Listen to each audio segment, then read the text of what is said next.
இயற்கையை மருந்து சேனலுடைய மேலும் பல பதிவுகளை தெரிந்து கொள்ள இந்த சேனலை சப்ஸ்கிரைப் செய்யவும், பெல் பட்டனை அழுத்தவும். மேலும் மருத்துவரின் ஆலோசனை பெற இந்த வீடியோவில் உள்ள எண்ணிற்கு தொடர்பு கொள்ளவும். வணக்கம் நண்பர்களே, இயற்கை மருந்து என்ற அழகிய குடும்பத்தில் என்னோடு கூட சேர்ந்து பயணிக்கும் என்னுடைய அனைத்து உறவுகளுக்கும் உங்கள் அன்பு சகோதரனின் நன்றியும் வணக்கத்தையும் தெரிவிச்சுக்கிறேன். இன்றைக்கி நிறைய வீட்டில் பெரிய பிரச்சனை இருக்குது, இந்த குரட்டை பிரச்சனைங்க. இந்த குரட்டையை எப்படி முழுமையாக குணப்படுத்தலாம் அப்படின்றத பார்க்க போகிறேன். தேவையான பொருள் சாதாரண மஞ்சள் தூளுங்க, ஏலக்காங்க, தேனுங்க.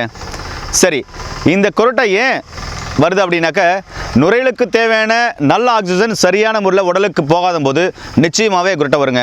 அதே மாதிரி சுவாச பாதையில் இருக்கிற திசுக்கள் பலவீனமாயிடுச்சாலும் நிச்சயமாகவே அந்த குரட்டை வரும். அந்த திசுக்கள் டேமேஜ் ஆகும்போது அதோடு சேர்த்து வெளியே காற்று வரும்போது, ஏன்னா வெளியே உள்ளே போகும்போது அந்த திசுக்களோட டேமேஜாக இருக்கும்போது அதோடு சேர்த்து காற்று போகும்போது குரட்டை வரும். சரி, இதுக்கு ஒரு அருமையான தீர்வு வீட்டிலே கிடைக்கக்கூடியது தான் சாதாரண மஞ்சள் தூள், ஏலக்காய், தேன். இது எப்படி செய்யலாம், எப்படி கொடுக்கலான்னு சொல்கிறேன். குரட்டை இருக்கிற நபருக்கு என்ன செய்யணும் அப்படின்னு சொன்னால், இந்த ஐஸ்கிரீம் ஸ்பூன் இருக்குல்ல, அந்த ஐஸ்கிரீம் ஸ்பூனில் ஒரு ஸ்பூன் எடுத்துக்கோங்க. எடுத்து 3 டம்ளர் தண்ணியில் போடுங்க.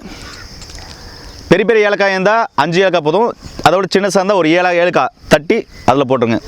3 டம்ளர் தண்ணியில் 1 ஸ்பூன் ஐஸ்கிரீம் ஸ்பூனில் 1 ஸ்பூன் மஞ்சள் தூள், பெரிய ஏலக்காய் இருந்தால் 5, சின்ன ஏலக்காய் இருந்தால் 7 எடுத்து அதை தட்டி போடுங்க.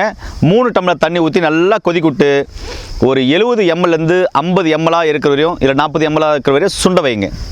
நல்லா சுண்ட வச்சு அவ்வளோ ஆடிட்டா வடிகட்டி என்ன பண்ணுங்கள், அதை நல்லா ஆற விட்டுருங்க. இயற்கையாகவே லைட்டாக வெதுவெதுப்பாக இருக்கும்போது மலை தேன் இருந்தால் நல்லது, கொம்பு தேன் இருந்தாலும் நல்லது, இல்லை நாட்டு மருந்துகளில் வாங்கிக்கோங்க. தேன் நல்லது, எந்த தேன்னாலும் ஓகே, ஒரிஜினலாக இருக்கட்டும். அதை நீங்கள் ஊற்றிக்கோங்க. எவ்வளோ ஏன் ஊற்றணும்னு சொல்லுவீங்க, ஒரு 5 ஸ்பூன் ஊற்றுங்க. அப்போ தான் கொஞ்சம் நல்லாயிருக்கும். ஊற்றி நல்லா கலக்கிக்கோங்க. கலக்கிட்டு சாப்பிட்ட பின்னாடி ஒரு வேளை மாத்திரை மருந்துகள் ஏதாவது எடுக்கிறதா எடுத்துக்கிட்டு, அதுக்கப்புறம் தூங்குறதுக்கு ஒரு 1/2 ஹவருக்கு முன்னாடி அந்த கலவையை கொப்பளிச்சு குடிங்க. அதுக்கப்புறம் ஒரு 10 நிமிஷம் அப்படியே நடைப்பயிற்சி பண்ணிவிட்டு நீங்கள் தூங்குங்க பாருங்கள், நல்லா தூக்கம் வரும். சரிங்களா? இதே மாதிரி இன்னொரு விஷயம் சொல்கிறேன். முருங்கை விதை இருக்குது பாருங்கள், இது நாட்டு மருந்துகளை கிடைக்கும். முருங்கை விதைக்குள்ளே ஒரு விதை இருக்கும் வெள்ளையா. இது காலையில் 5, மதியம் 10, நைட் 5. இதை ரெகுலராகவே நீங்கள் எடுத்து விதைக்குள்ளே ஒரு விதை வெள்ளையாக இருக்கும், அதை கடிச்சு மெண்டு இனிப்பு, தோறுப்பு, கசப்பு எல்லாம் கலந்து வரும். கடிச்சு மெண்டு நீங்கள் சாப்பிட்டு வரும்போது இதோடு சேர்த்து இந்த குரட்டை சத்தம் முற்றிலுமாகவே க்யூர் ஆயிருங்க. எவ்வளோ நாளாக க்யூர் ஆகும்? எத்தனை வயசில் இருக்கிறவங்க சாப்பிட்லாம்? சாப்பாட்டுக்கு முன்னாடியா, சாப்பாட்டுக்கு பின்னாடி அப்படின்னுங்க. முருங்கை விதை சாப்பாட்டுக்கு முன்னாடி, சாப்பாட்டுக்கு பின்னாடி எப்போ வேணாலும் சாப்பிட்லாம். ஆனால் நான் சொன்ன குரட்டையை நிறுத்துகிற கலவை நீங்கள் சாப்பிட்ட பின்னாடி தூங்க போகும்போது தான் குடிக்கணும், 1/2 ஹவருக்கு முன்னாடி. சரிங்களா? வயது வரம்பு வித்தியாசமே கிடையாது, யார் வேணாலும் சாப்பிடலாம், பக்க விளைவுகள் இல்லாதது. இந்த கலவை, அதாவது நான் சொன்னல, மஞ்சள் தூள், ஏலக்காய், தேன், இது நெஞ்சு சளி இருக்கிறவங்களுக்கும் ரொம்ப ரொம்ப நல்லது, இரும்பில் இருக்கிறவங்களுக்கும் ரொம்ப ரொம்ப நல்லது. இது உடலுக்கு ரொம்ப ரொம்ப ஆரோக்கியமான விஷயம். சரிங்களா?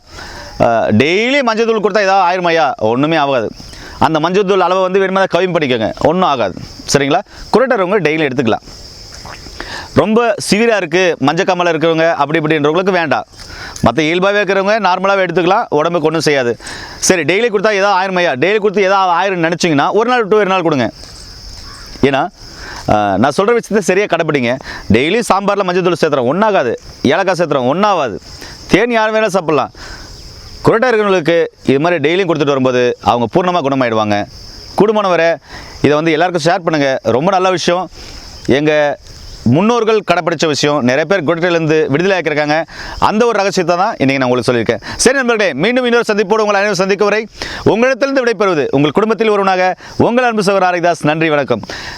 இன்னொரு பதிவில் நான் எப்படி அந்த குரட்டைக்கு இன்னொரு வழி சரி பண்ணலாம், இன்னொரு வழி சொல்லலாம் அப்படின்னு சொல்லிட்டு இருக்குது. நிறைய வழிகள் இருக்குது, நிறைய மருத்துவ முறைகளுக்கு.